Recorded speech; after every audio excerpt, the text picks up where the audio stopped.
fancy another one? Do you want me to rap anyone, lift the mood a bit? No, we don't. You can! You can do it, you can! Faithful, faithful, faithful, faithful. Not sure. Traitor. Unconscious Darren! Go away, you adulterer! Absolutely. You adulterer! I was coming back here to tell you that I loved you.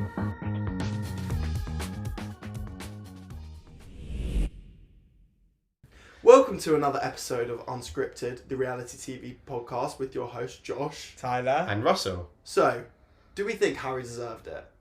Oh, it's a great question. Great question to start off. I do think he played the perfect game. It was sublime. Okay, I'll rephrase it. Are you happy Harry won? Yes. Am I happy Harry won? I felt yes, yeah. I think he did play the perfect game, so he did deserve to win. I felt myself at times during the final really feeling bad for Molly. Like the whole time throughout the show, I wanted Harry to win. Like I was set on it.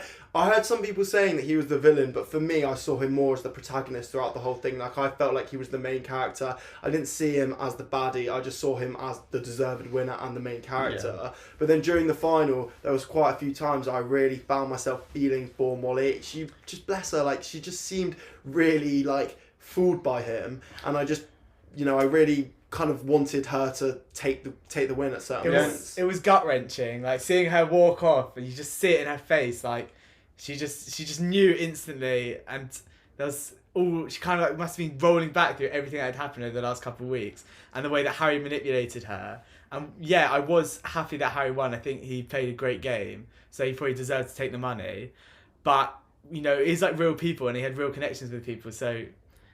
Seeing their, like, especially Molly's reaction, it was hard to take. It was most difficult, like at the end of the show when it felt like really personal, when Molly was probably questioning Harry and just saying like, if you are a traitor, never going to speak to you again. That's when it feels like it goes beyond the game, and it's just about people and their connections and like their friendship, which they had. They actually had a genuine friendship in there, despite the fact it was a game, and Harry utilised that friendship to his advantage, obviously, because he got her on side and she was never going to backstab him, and obviously she got very close to doing that, but at the end of the day, that is the show. She was literally 3 letters away from backstabbing him. Well, I thought like I actually thought the best shot of the entire Traitors was that blackboard where she'd written Harry. You saw she wrote Jazz on it, and underneath you just saw like the outline of Harry's name that she had written and rubbed off. Well, yeah, just before that they showed the angle, which they never show them actually writing on the blackboard. You see her write the H. That was like the first thing she wrote. So she went with Harry initially. But listen, like, I think she was in love with him. Oh, yeah. They said on Uncloaked that, like, you guys were, like, brother and sister. But I know he had a girlfriend, but I just didn't feel like they were brother and sister. Like, I thought that they had some sort of, like, romantic connection. I don't think she would have been so trusting to him if she didn't have a crush on him. I think there was a bit of, like, chemistry there. But I also just think, like, the two of them were the closest people with each other from the start.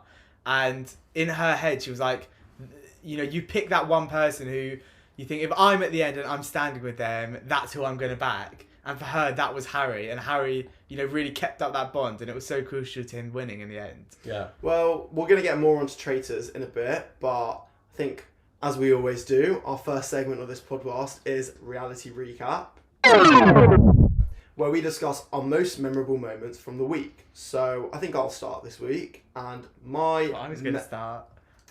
Oh, you were going to start. I think I was going to start. You could cut the tension with a knife, guys. You start. I'm gonna cut in ahead of you. Whilst we're on the topic of Traitors, I'd like to bring up my memorable moment as Andrew and Ross battling it out at the round table the first day after Ross had become a traitor, and Ross thinks he's finally thought of a way of pushing the blame onto Andrew, and he says, you told me that Harry was being elusive. And I just loved Andrew's defence of saying, what, elusive? I never used the word elusive. What does it mean? What does elusive mean? That's random. It was quick thinking from him to just flat out deny it. It was good lying. Like, he kept a straight face while he said like the most ridiculous thing I've ever heard. But what I thought was also just hilarious about that moment was the fact that everyone around the table was just like, yeah, Andrew would never use the word elusive. They all just believed that he was just like this stupid person who hadn't even heard of the word elusive. I guess it kind of proves if you say something convincingly enough, people will just believe it. Like, he full on was just like, I would never ever use the word elusive. Like, I would never use the word elusive. And then someone else on the table, I can't remember who it was, but they were just like, yeah, I've never heard Andrew use the word elusive. Yeah, because you haven't. It doesn't come up in conversation. It's the most random thing to make up. You can't make. Who makes up? Oh, that person said that I've been elusive. It's not. It's such a nitpicky thing to be like, oh yeah, he doesn't use that word, so your entire statement must be a lie. Like, does Ross use the word elusive either? Like, it's just an unpopular word. People don't use the word elusive. You're more likely to make up a word that's common, like, oh, this person's been really quiet today. Maybe that could be made up because that's just a generic comment. Oh, this person's been quiet. That's very traitorish. Or why would you ever just come up with a word like elusive? That's never gonna be a lie. Yeah, I also thought speaking of Andrew, that over the last few episodes that Andrew really shone in them, and I think he really won everyone over on his side. Like, he just came across so well, especially in where they had the dinner party with the 5 finalists, and he gave his story and his background about his car crash and everything. And even though I thought Harry played an amazing game, I thought it would have been just like a great thing for Andrew to have somehow won it. Obviously, it didn't go his way in the end, and it was a bit too late, and Harry was so in control. But I think he just came across really well and really shone. I find it nice that they were all, 4 of the 5 of them, I would say, really exposed like massive vulnerabilities. And then, look, Harry's reason was really nice. He wanted to treat his mum and dad to a lot of nice meals out, and a lot of Nando's. I don't know if he splashes the cash on like Nobu, but we'll have to wait and see with all this money he's got. I mean, what he's going to do. But that was a nice moment. Yeah, I think it's one of those things where, everyone, you need to have a sob story in those moments just for people to root for you to get the money. Obviously, all of their stories were, they were really nice stories, and I think especially like Molly's and Jazz, they've been through and Andrew and Evie and all of that. I think that's where you have to kind of say well done to the casting team, because they really got people on who you could any of those people you could have rooted for. Yeah, but also it's in a way sort of unfair because it manipulates people to back you, not for the reason of you're playing a good game, just for the reason of I feel sorry for you and I think you deserve the money. From what we see, the person who maybe needed the money less won it, but then is that any, of course, I saw a couple comments on Instagram, on Harry's Instagram, being like, well done, Harry, you took the money away from a vulnerable girl who trusted you, kind of thing. But I guess, he went in there, they're all on an even playing field, they all had to play the game, and that's what he did, and he won it. You can't be angry at someone for winning the game, even if they don't need the money just as much. Exactly, yeah, it's part of the game. I actually like it in the sense that everyone likes to talk about their feelings now, so look, I know you're in a game, but it's inevitable. It's going to come up at some point, and I think it adds a different dimension to the game in the sense that, I'm really feel for this person. It's a night before the final. What am I going to do now? Maybe it's not right because you could argue it's not in the spirit of the game. Play the sympathy. I think that is just part of the game. If you can use anything to your advantage, then use it. Didn't work. Let's move on to my memorable moment from the week, and I'm going to bring up 2 Islanders from Love Island All Stars, Mitch and Anton. Obviously, Mitch was so excited to meet Anton. Was like, I've always been looking forward to meet him. That was hilarious. So funny, which was so bizarre. Who's always been looking forward to meet Anton? Maybe Maura. Maybe if Maura came in or something like that. But Anton's, he's not iconic enough. I know. I remember when it was Mitch's series, and everyone was like, "Yeah, Mitch is a super fan of Love Island. He knows everything that happens, and he knows how to play the game." Katie said that, didn't she? Katie said that he'd studied every season of Love Island. So maybe he'd just watched Anton's series quite a lot and just really idolised him. Well, and then obviously a couple of nights later, or I think it might have even been the same night, Anton has a massive go at Mitch. Obviously, Anton's speaking to Liv because he obviously feels a little bit for her. He's consoling her because Mitch is just completely messing around with her. And Anton's just saying, Anton's speech, he was like, "You've made her cry twice in a week. look at yourself, don't look at me. You're acting like a boy, not a man. It was just incredible. Like he's come full circle, Anton, because like 5 years ago you saw him. He was laughing at Belle when Belle was having a go at him because he fucked her over. What did she late into the say? show. I am what I am. I am what I am. I'll stand by that. You've mugged me off. You made me look like a prick. I pretty much cried in front of you, and now, well, Liv's crying in front of Mitch, and Anton really feels Anton's been been that's the most- fine. Anton's a proper guy now. Yeah, Anton's been like the most mature person in there. 100%. I hope he goes far. He deserves to find someone. I think he's not in the right environment at all. I don't think any of these guys in there are nearly as mature as him. And clearly these girls don't want someone mature. It's blindingly obvious. I mean, okay, I don't know if that's true, that the reason why they don't want Anton is because he's too mature or because he's just a bit of an ick. Like, I hate to say it. Like, he's a lovely guy, but he is a bit of an ick. Like, the breath spray, like, everything. The breath spray's like, an ick, but I'm not as icked I don't know, off by him. the faces as well that he's been making, that they've been Oh my going gosh. viral, like, the weird, like... Yeah. Clip that up. I feel like he's surely like got something that if there was the right girl came along, there could be someone who like definitely would be interested in him. But it's just there are some things he does which is just very questionable. Not questionable, just like a bit like... No, not questionable, but it's not it just doesn't just do something a bit anything for odd. him. It doesn't do anything for him. it's just a bit off. It's just something a bit off. But there's no denying that he's a nice guy. But then Definitely, again, he is has good that, intentions. is that enough Yeah. to make it on Love Island? Maybe he needs to do a little bit more. It's a dog-eat-dog game. Yeah. Should we move on to the last memorable moment of the week? So my memorable moment from the week just happened, and wow, it was so funny to watch. We were all watching Love Island together last night, and we were just saying that we think it was such a shit episode. Like, it was just the most predictable chats. Like, for example, Georgia going up to Tom being like, yeah, no, like, obviously we got a bit of history and stuff from the outside, and it's just, you know, we've just got this connection, me and Tom, like, he's just, I just get Eugene, like, we do have a connection. If you were in the room... Yeah, we've got a connection, and, like, we've got a bit of history, and then, like, oh, you and Tom have got a connection, and it's just the same fucking connection chat. If you were in the room with us last night, Josh literally nailed every word that Georgia was saying. It was amazing. Like, we paused it just before she had the conversation, and we were like, we know exactly what she's going to say. It's so predictable. They're having the most predictable conversation. So we were kind of hating on last night's episode, to be perfectly honest. And then came the game of Truth or Dare, which was also, again, a bit shit. It was from just the like, majority of it was just a lot of like horniness from the Islanders. a lot of horniness. That's what I've noticed this season. It's as horny as it's ever been because it's just they're all single. They know each other. They're all friends. A lot of them. Some of them are dated.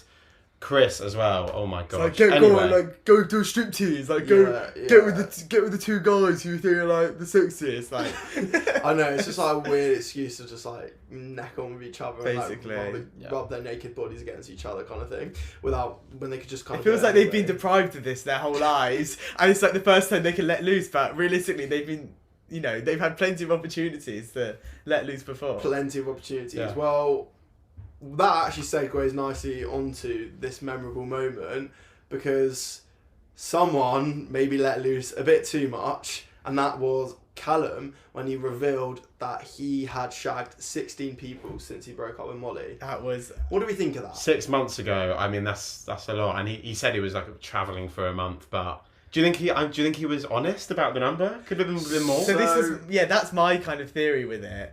Is in his head you could see he was thinking about what he was going to say for a while. So he must have thought like, I feel like you would go lower than what the actual number is. So if, let's say it was like 30, then you think, oh, what's like something which is lower but wouldn't catch me out too much if I'm lying. So he's gone like 16. But, or was he just like, no, fuck it, I'm going to tell the truth. And it was 16.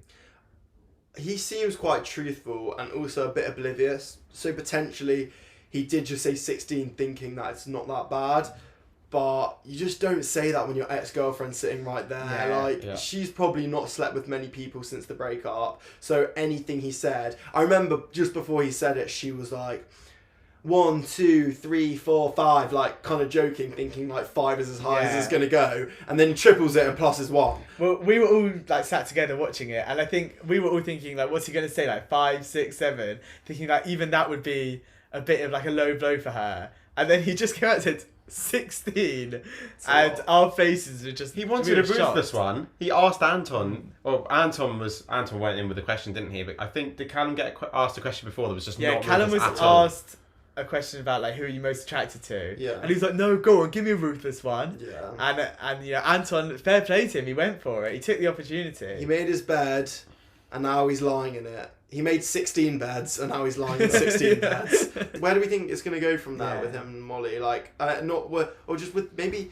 You know what? I think Georgia's going to use this as the perfect opportunity to leave him, because she was planting seeds yesterday that she was more interested in Tom. But I think she wasn't honest with Callum when he had that conversation with her about how was your chat with Tom. She was not honest, and she made this whole interesting tea-coffee analogy, which was quite a good analogy. It was good. But it was still, you know, she wasn't being honest. She wants to get out. She wants to get out of that situation with Callum, and she wants the coffee though. She wants the instant hit of the caffeine. Yeah, exactly. She wants that Tom-like hit, and I think she's going to use Callum's 16 body count in the last 6 months to really use that as her exit. And I think that also it will just leave Callum on his own, because I don't see Molly going back now after that. I think that would be like, she'd be a bit too hurt by that. So it's just George is going to go to Tom, and then Callum and Molly are both just going to be left without anyone. But I don't see those two going back to each other. Molly will find someone, I think, another bombshell will come in.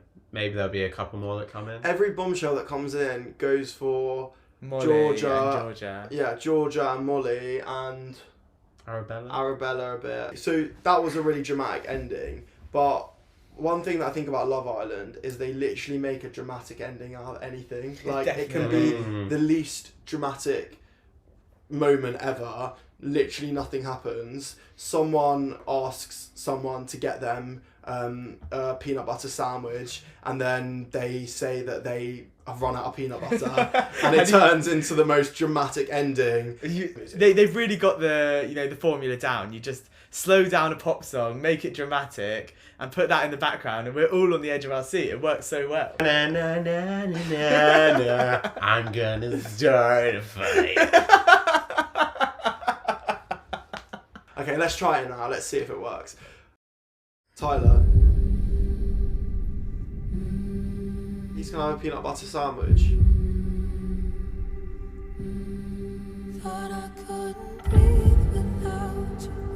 Don't have any peanut butter.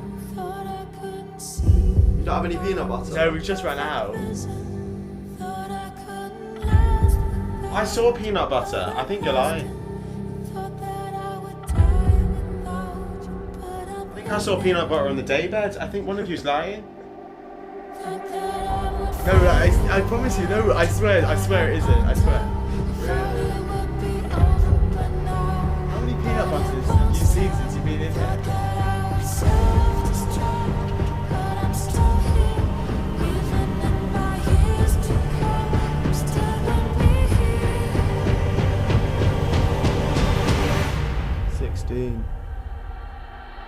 I'm a survivor.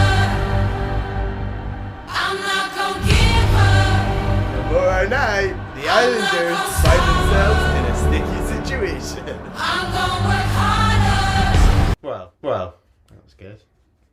Yeah. I'm not sure. No, I think it was. Okay. Okay, so I think that's all for reality recap. I think it's been a good week. Yeah, I think Just it has. another good week. You know, we said goodbye to the Traitors for another year. We'll be counting down the days till it's back, but you know, we'll move on. I'm interested to see how the weeks will feel without the Traitors. Yeah. But I'm sure it's just something we're gonna have to get used By to. order of Claudia Winkleman, the Traitors is over for another year. We'll be back though.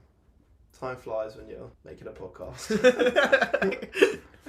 So the next segment of the podcast, Fan Theories and Queries, is where we dive into listeners' comments which they have sent in to us.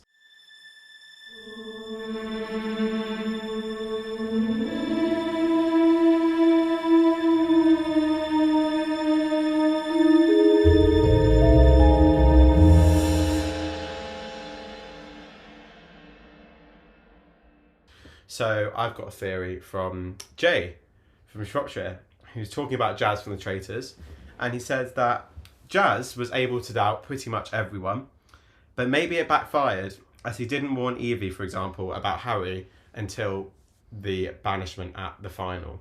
So my thought about this is like, He played it so well, but it just felt like maybe he left the Harry thing a little bit too late to really like question him at the final banishment. It felt. But he quite could late have. on. I think if he'd gone too early, then he would have just got banished or murdered himself. Yes, but also I think that the problem with Jazz was that he had this theory about Harry, but he wasn't certain on it. Like you could see when he questioned him at the final round table, it was just something that he felt like he had to bring up. But I do think that he fully thought that Harry was actually a faithful. He was just mitigating all potential risks. Even despite the Jazz, Harry and Paul incident where Harry snakes to Paul. Yeah, I think Jazz. I do think that Jazz, in his heart of hearts, believed that Harry was a faithful, but just had doubts about him being a traitor, which is why he went. I think about if you're how he stood did. there in the final 3 people and you're deciding whether to end the game or not, you've got to be so sure that the other people are faithful. Okay, so I've got a theory from Brianna from Edinburgh. Wow, we've made it all the way to Edinburgh. Wow, It's interesting. Yeah, wow. Great crossing place. borders. She said it's interesting how the Traitors is one of the most successful shows in TV, but the format is completely flawed. It doesn't work. And at first I looked at that comment and I was like, Brianna, like, what are you talking about? It's not flawed, it doesn't work. But then I did a little bit more research and a little bit more thinking, and it actually makes perfect sense. Right, hear me out. So, the program is scheduled for 12 episodes, right? So there's always going to be 12 episodes of the program, no matter what. Like, it's got to slot it in, it's going to have to be 12 episodes. But the premise of the show is that if you get all the traitors out, you can win. But it actually is not compatible with the format of there being 12 episodes, because say, for example, they got all of the traitors out in the first 3 episodes, then it doesn't actually work. So whilst it's a flawed format, it still works. It's interesting how it's like doesn't make sense, the format, but works really well at the same time. But it's impossible to get every traitor out at the start. It will never happen. Because I of the 100% always think that. Well, that's because of the not impossible, recruitment. though. It's because of the recruitment. But there you go. That's more evidence that the format of the show is actually flawed, because it's completely weighted against the. It's not a fair game. The way it's portrayed to the faithfuls is that all you have to do is get the traitors out and then you can win. But it's not true, because they can keep replenishing the traitors and replenishing the traitors to make it fit 12 episodes. Like the Ross recruitment. In this series, there was 6 traitors out of 22. That is a lot. So to be able to, even Ross came in at such a late stage. I think it really does skew the odds if you're able to add a traitor in that late into the game. Also, at the start, they always say things like, guys, we have to get a traitor, we have to get a traitor. But you don't. In the second last episode, there were still 3 traitors in there. And so it doesn't actually matter if you get a traitor till the very end, because there's always going to be 2 or 3 traitors by the end of the show. So what does it matter? If 2 of them go out at the start as well, then there's just going to be a chance for that single traitor to recruit, and that, unless they decline the offer, there is always a way around it. So I get Brandon's point. It's just not, the format of the show doesn't actually make sense or work in reality, but in terms of that, the same things will just happen over and over. Yeah. But it doesn't mean that it doesn't. It's interesting how a format that's inherently flawed is still one of the best TV shows to ever, best reality TV shows to ever be on our screens. Do you think that in a future series, if like you would think that the best idea is for just there to be 3 traitors at the start and that's it, and there are twists, but there's no like recruitment, for example, and if they're all voted out, maybe it's 4 episodes long, but.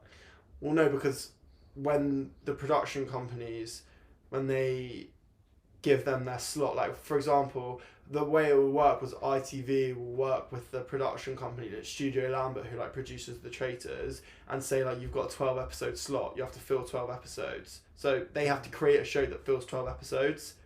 So it's kind of one of those it's things always where going to be. It's inherently flawed, but it doesn't mean it's not a good TV show and it works. Like, for example, you look at a format like X Factor, or you look at a format like The Chase. Those are formats that like work. They like make sense. They work, and there's not like holes in them. There's a lot of plot holes in The Traitors. There is, but it doesn't mean that it doesn't still make good TV. Yeah. I mean, last season, for example, Wilf was quite likely to win the show had the parting gift comment from Kieran not happened, and again, that just, it feels like there's always going to be there's always going to be at least one traitor. That was very controversial. Yeah. I don't know how many seasons it's got.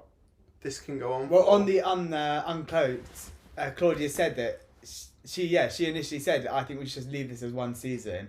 I don't know if we can do this again. but obviously the people working the show decided they could do it again. And And I mean, I'm sure the amount of people that were watching this series was just massive, like massive numbers. So I'm sure they will come back and do it again. I actually kind of take back my comment of what I just said. Can they go? Can they Yeah, go they again and can. again? They definitely can. I think it's one of those Entertainment. things where it can be pretty much the same thing every season, but it's just still. But also, great like to you can watch. make what will happen is they'll bring in new twists to turn the game, to just make the game slightly different. It doesn't take a lot to just like a small different twist can change the game so much. I I wonder don't if know if they do maybe they'll have like siblings in next time, because there's obviously been. But everyone's going to be. done. The thing is, if you're watching next season, you're expecting there to be some family relationship or some boyfriend and girlfriend. How can they? What can they do? Let's theorize though. What can they do? To bring people in that's just really different and could be hiding something. Or they could bring in people from past seasons. They just did that on the US Traitors. They brought back someone from season 1 into a round table. Really? Yeah, she just walked in during a round table. She was like really good last season. They brought her back. Who could they bring in from this year? I mean, Diane, Jazz back to be back on the Faithfuls, figure some more stuff out. potentially. Or what they could do is the round table could like spin while they're talking. It could like rotate. Yeah, and then what? That just makes them dizzy, which means Oh, well, okay. You're saying it makes them. This kind of brings me on to my theory about the Traitors. And in the last couple of weeks, we've spoken about how we've found some of the challenges a bit boring. And just because we were questioning why they were so physical, so maybe there should be some more mental challenges. But my theory about why there's such physical challenges is that it tires them out. And what the producers are thinking is, if day in, day out for 2 weeks, these people are like having to wake up, do like get on with everyone and not do a very physical challenge, and they're all like in a good frame of mind by the time it's a round table, it might be a bit easy. But whereas if you're doing a physical challenge, you could get really, really tired and a bit worn out, and maybe that brings out like the more emotional side of people when it gets to the round table. yeah, I think so. But I do think the emotional manipulation and mind games is enough to drain someone. Like, I don't think them having to run a 10k is gonna like make the, But it the does. huge. I think if you're having to do like tough like challenges which are going to weigh you down every day, it probably does make a slight difference on your mental frame of mind that you're in. I think it's enough when you're just living with them for 16, 17 hours before you go to bed, however long it is, and your whole 3-week period is just consumed by thoughts of, is this guy genuine? Is this person a traitor? Am I speaking to a traitor right now, even though we're just having a really nice conversation and this person's just said, yeah, I'm faithful, you can believe me, and all that. Like, there's so much manipulation that goes on. Maybe, I mean, I just don't know. I really liked actually this year how they did the final round table with the fire inside. I don't know why. Like, It's a bit of danger. It was really satisfying. It just looked right. Yeah, It looked good. It just made the room more dramatic. I don't know. Also, maybe it was raining. Maybe that's why they did They it. couldn't have had a fire outside. Yeah, Scotland is not so reliable for their weather. Although it was surely a safety hazard. I wonder how they got that through. What? Past health and safety. Oh, a fire inside. Yeah. Maybe it was a CGI fire. No. No. I don't see why they would. I doubt it. Okay, so I have a theory that I want to share with the group, and this theory is that every Love Islander has a life cycle, right? Okay. There's the life cycle of a Love Islander, and with slight variation, every single Love Islander follows this exact path. So Okay. I pre-prepared it for the podcast. Well, let's So- hear it. Firstly, they go on Love Island. That's a good start. Yeah. Yeah, I think that usually happens. Then they get through Casa Amor to solidify themselves for at least a 3-year implementer career. Because if you don't make it to Casa Amor, you're going to struggle for a solid 3-year Yeah. career. Okay. Casa Amor is a big So, turning point, Is isn't this is this the life cycle of a Love Island OG, or just in general? Don't think too much into Okay. it. Okay. After Love Island, you break up with your Love Island partner after 3 months. Yeah. And put out joint statements on your Instagram saying that you've got respect for one another. And you get an article in the Sun which says these two shocking breakup in Love Yeah, Island. nothing but good things to say about her or him. Then you get spotted with a Love Islander from a different season on a night out. and loads of tabloid articles come out about you and this other Love Islander. Share passionate kiss outside Club X. Post something shady on your story. Unfollow your ex from Love Island. Become irrelevant again for 6 months. Firstly, they get free veneers. Okay. Then they appear on Celebs Go Dating. Then they do daily Q&As and promo codes. And then they sustain their career by reacting to old episodes of Love Island and feature on a couple of podcasts. I do like Love Island watch-alongs on TikTok. Yeah. And get their own show maybe on ITV2. But no, that's not very everyone. rare. Very That's very few. rare, Russell. It's not really life cycle, that's is not it? the average life cycle. Yeah. And then what? Then they go back to their old job. Then they go on Love Island again. Love Island do stars. Yeah, they're back. That's it. That's fair. You can apply pretty much everyone to that life cycle. Like, All the for originals. example, anyone in this villa right now who doesn't have free veneers will have free veneers in 6 months. It's And just a the lot- cycle. a lot- They're on the cycle. It's endless. You can't just break off the cycle. It's the Love Island cycle. Anyone who gets to week 3 will have another 3 years in an influencer career. It's just how it works. Yeah, Yeah. especially the type of people that are on the All Stars are definitely the ones who, have gone through that cycle and have just want to go back over the roller coaster. Yeah. And it will be interesting to see if this same thing happens again. Yeah. If they go through the same cycle after being on Love Island All Stars now. They will. I also have a theory on Love Island. Not so much a theory, more of a potential idea to make the All Stars series a bit more interesting. And that would be a Casa Amor, but instead of having other All Stars in 2 houses, you bring in some normal people who have never been seen on Love Island before. But they have to say that they were on Love Island. And then try and convince the other Love Islanders that they actually were on Love Island. They were just irrelevant Casa Amor people. I genuinely think most of them would believe it because I don't think many of them have watched every single season and know all the Casa Amor people that were in there for like 2 days. And a lot of people that come in and they just get dumped straight away. Like Shannon from whatever season she was on on for like 5 hours. Yeah, but everyone remembers Everyone does. her. She's iconic, she's- but Everyone remembers is. her because she literally got dumped so quickly. Okay, what I would say about having the normal people. She didn't even get through passport control. she was turned back. Poor girl. What I would say about having the normal people, it would be interesting to see how genuine the All Stars are. Because a lot of them would probably think that if I'm with another All Star, it would make me more relevant. But whereas if you pick someone who isn't known, you may not have that same relevancy. But you have maybe more of an opportunity to find someone who you actually like. Yeah, maybe the non-famous people that come in once they get past Casa Amor, if they can stay in the villa afterwards, they'll just couple up with the other. So obviously the boys and girls, the non-famous boys and girls won't be together in Casa Amor. When they all reconvene, they'll just have to go to these people because the All Stars are just not having it. They're like, nah, keep myself away from the. They don't from have the history. randomness. I'm bored of the history. So maybe It is boring. Everyone has history. I mean, it's crazy. How has Tom from last season had history with like 6 of the girls in crazy, there, and yeah. he only broke up with his ex-girlfriend like 6 months ago? I don't understand. And he only got out of the villa a year ago. That's what I mean. He was with Sammy from last season for a few months at least, and now he's had history with about 5 girls. I'm like, Jesus There's Christ. like 9 seasons of Love Island involved here, and there's genuinely links between every single year, even though there's like an 8-year gap. I think maybe they have like a version of Tinder which only has Love Island people on it, and they just swipe through the other islanders, yes or no, yes or no. Multiple eggs, one basket. Who knows?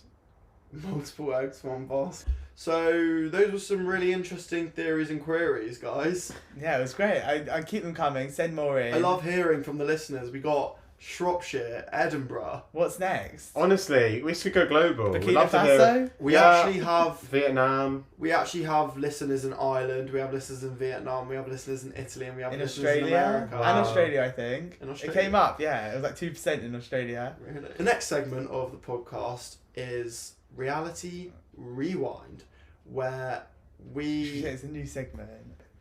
So the next segment, and a new segment which we have not done before, is called Reality Rewind. So Reality Rewind is where we rewind on some of the most iconic, memorable, unforgettable moments in all of reality TV history. So we're not just looking at the past week, we're not just looking at the past year, we have free reign to explore going back. literally whenever we want. We're going back decades, and we've all decided really are.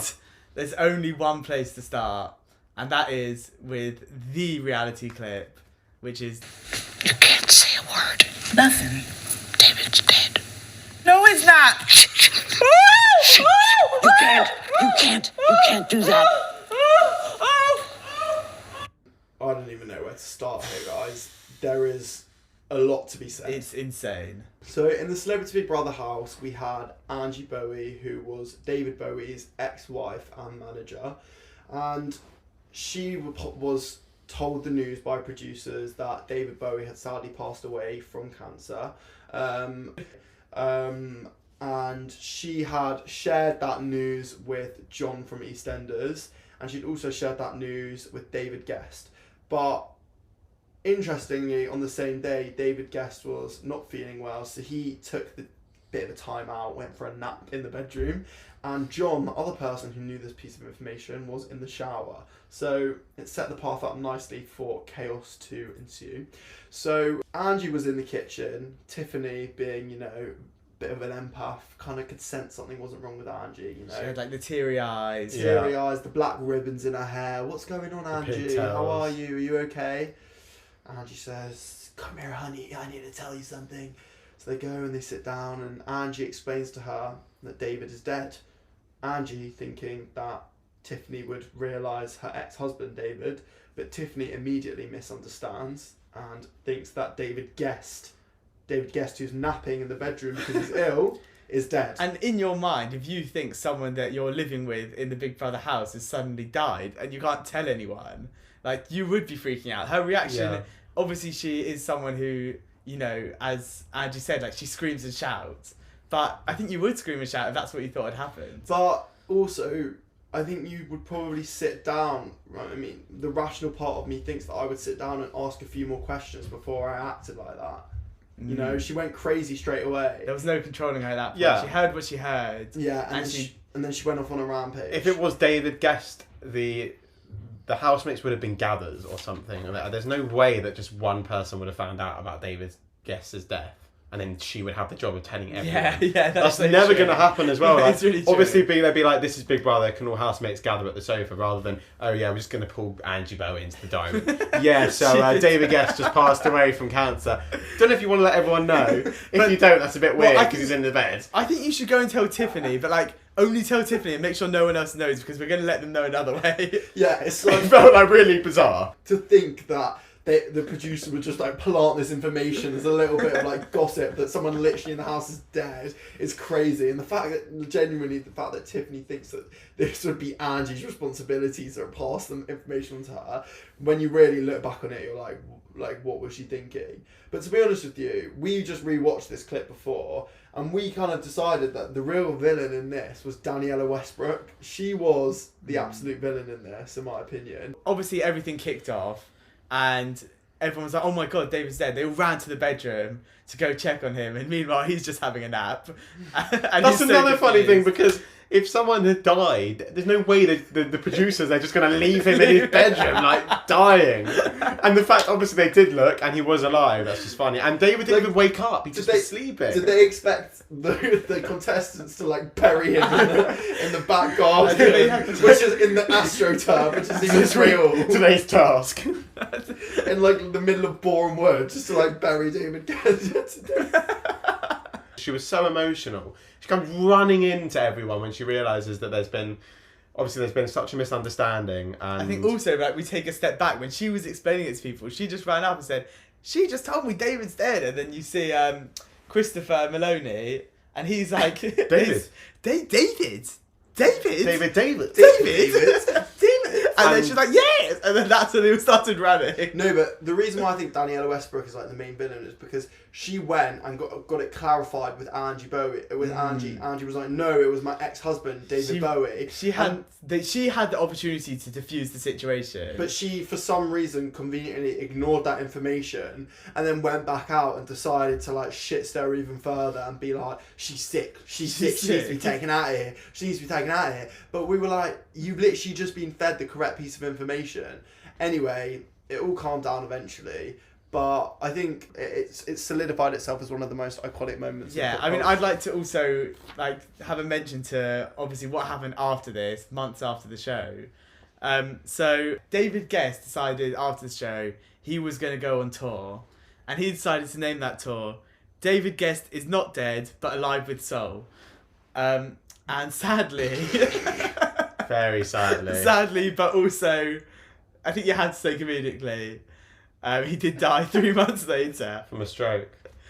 And he's not alive with soul. Yeah, it's quite a sequence of events. Also, Gemma Collins' face as well. I mean, there has to be a Gemma in that situation as well, where she's just like, her face is just like open wide. She's got no idea what's going on, but she's trying to take it all in. Have you seen David is Dead the musical?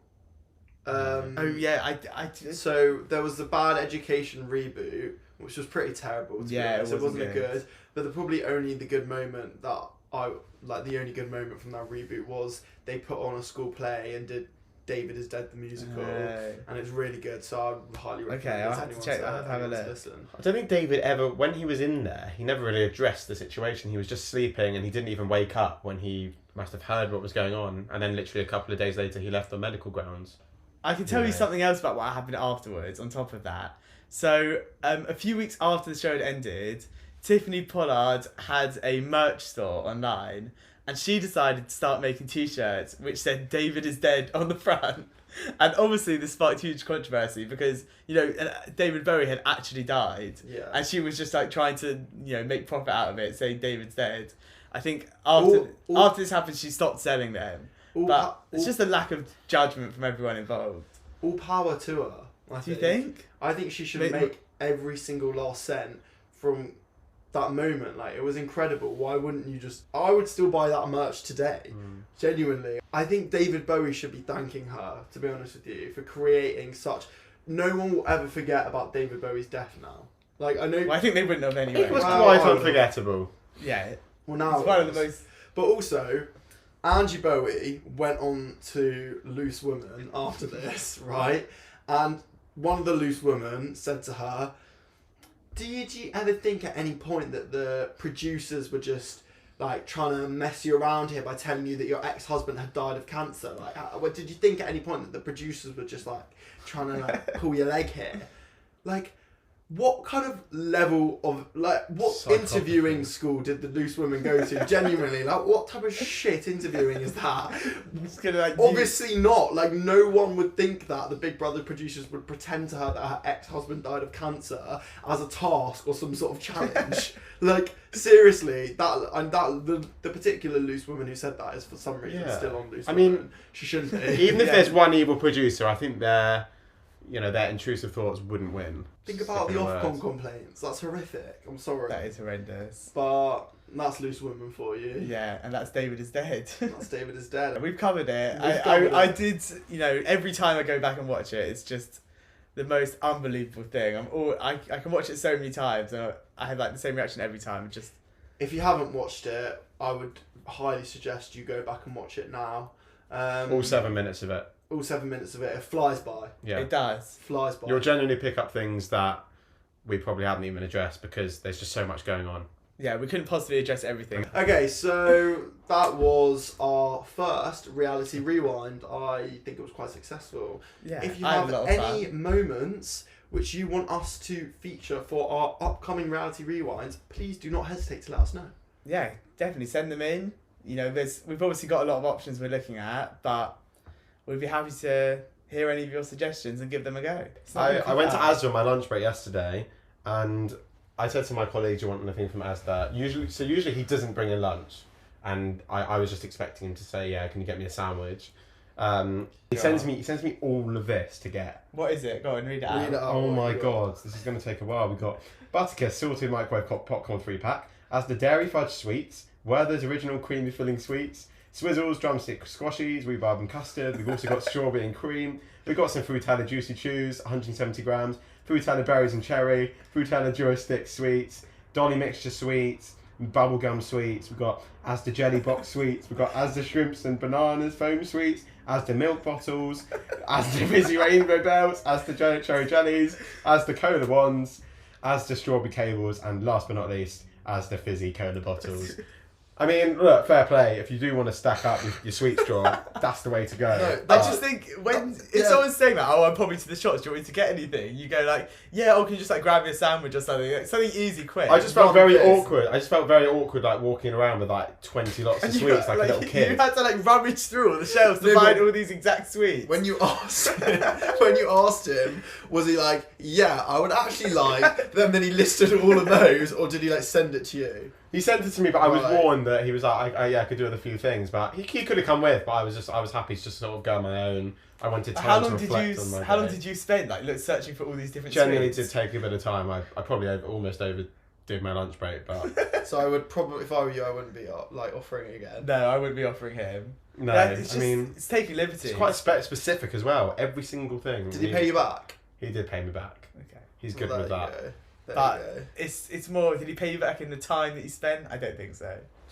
So, for our final segment of this week's podcast, we will be revisiting the game we played last week called Guess Who.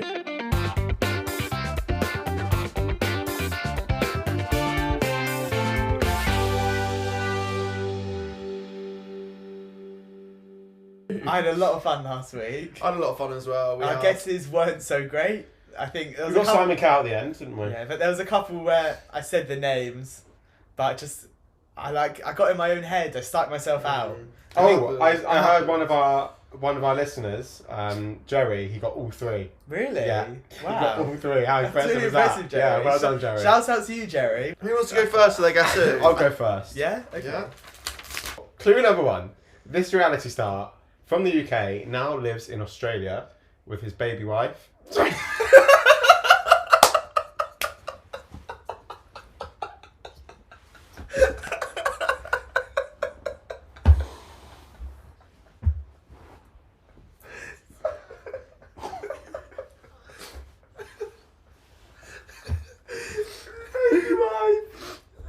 Right, go. This reality star from the UK now lives in Australia. Clue number one. Clue number one. Yeah. This reality star from the UK is now in Australia with his wife and baby son. He was born in 2019. I'm going to say Ashley Banjo. Incorrect. Jordan Banjo. Incorrect. Clue number two. He's currently lead vocalist of the rock band The Telescreen. They're not on my Spotify. This is a I've bit never heard of disappointing. them. Jerry would have got it by now. Jerry would be onto it. Jerry, do you have it? Let us know. Frankie Kokoza. Is that You your are final correct.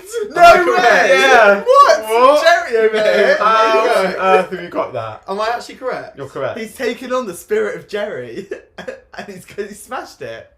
That is so Oh weird. my gosh. So the next clue was going to Wow, be his... that's amazing. The next I'm clue not was sure about how his that- reality debut, which came in the same year as Dougie Pointer When I'm Celeb. So yeah, I guess. And then what's Yeah. the next one? The next one was that he came second on Celebrity Brother in 2013 in what was his second reality appearance. Okay. And then the final clue was that he was in Gary Barlow's boys category on the X Factor. That's a brilliant guess. Well done, Josh. Well done, Jerry. Okay, I'm happy to go with my Guess Who. So my first clue is this person has been on TV since the age of 9. Cheryl. It's not Cheryl. Maybe a Britain's Got Talent contestant. Wasn't there someone called Bo, like Bo Dermot? It's not Bo Dermot. If that's real, Pudsey from Ashley and Pudsey. You only get one guess. Sorry. a bit greedy. Well, the dog has been on since the age of 9. Could be 9. Yeah. This person has children with 2 different partners. A child reality TV star. I'm thinking Britain's Got Talent, but it can't be. It's not. That's not The Apprentice. What I will say is they've been on TV since the age of 9. But TV. it doesn't mean they were well known from the age of 9. I can't. Yeah, I can't get anyone. I think this is a clue, you could start to think about it. This person is married to someone who won the same reality TV show as themselves. Stacey Solomon. No. Joe Swash. Yeah, it's Joe Swash. You got 2 guesses. Well, Sorry. we got it. Okay, this person was born in Camden. There's a lot of people, celebs that were born in Camden. I'm gonna go what's his name from Love Island? Luca Bish. I don't think he's born in Camden. No. Okay, well someone Well, could. that's could have your been around guess. Alicia Dixon. No. Her most famous solo single is a one-word adjective. there. Beautiful, amazing, sensational. Sensational when you number one. Horrific. Louisa. No, that's not, because it was tears. That's not an adjective, is it? So I'm gonna go for Sam Bailey. Definitely not born in Camden. Born in Leicester. She is famous for a distinct smell that she puts out. I think I've got it. Say it. The one and only. One of my favourite judges from X Factor. You got for a judge again. Talisa. I was. Yeah. It's the fag ash breath. Of course. Then my last clue was going to be that, one of my last two clues were going to be that she's associated with one of the most famous girl bands of all time, Little Mix, because she mentored them. Yeah. And then the last clue was going to be that her dad has cut my hair. Oh, yeah. That her dad has cut my hair before. That's incredible. He works at the barbers down the road and cut my hair. Steve. knew? Yeah. Any fag ash breath from him? Not for me to say. But no. Well, I think that actually brings us to the end of the podcast. Yeah, Too many giggles today, gosh. Don't forget to follow this podcast once you finish listening. It would really mean the world to us. And also, if you can, give us a rating. 5 stars preferably. And yeah, follow us on Instagram at UnscriptedPodOfficial and TikTok at The Reality Pod. Thanks. That's it, isn't it? Yeah, that's all. We're going to wrap up there. We'll see you next week, I guess. Yeah. Bye, End of guys. January. Bring on Feb.